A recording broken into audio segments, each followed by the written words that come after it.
A controversial bill being debated in Pierre pits the firearm industry against the banking industry.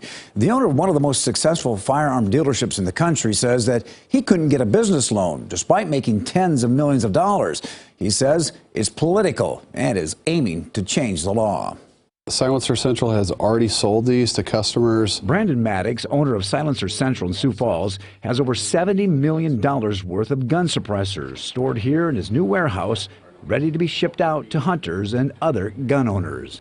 Maddox is licensed in 42 states and sold over $100 million worth of silencers last year. But now he's the one who's making some noise. This law passed verbatim in the state of Texas. Maddox has proposed a bill that would put the squeeze on big banks who refuse to give him a business loan, only because he's associated with the firearms industry. The bill will call out the big banks that are discriminating against firearms manufacturers, firearms dealers, and actually will ensure that when taxpayer money is used and the state wants to hire a bank, those people won't be on the list of ones they can pick. Maddox is frustrated by the banking industry and how he's been treated. We cannot lend you any money because you have the word silencer in your name and you're in the firearms industry. The bill was heard in Senate committee last week and was voted down on a 6-2 vote. I'm definitely a supporter of the Second Amendment. I enjoy hunting with my family and all of those great things.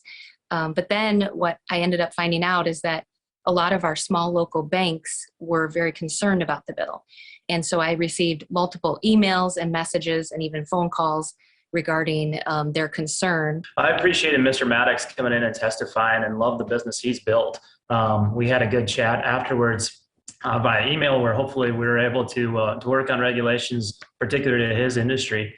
But on this issue, Don, like I said before, the free market has already addressed this and taken care of this. Maddox was able to finally get a loan from a smaller bank, but he wants the big banks to be held accountable and says he won't stay silent. These same big banks are in Texas, and they found a way to abide to it. So the question is, why can't we do that in South Dakota and hold them accountable just like Texas did? And a similar bill was heard in the House committee and was tabled. We reached out to the South Dakota Banking Association, but they would not comment.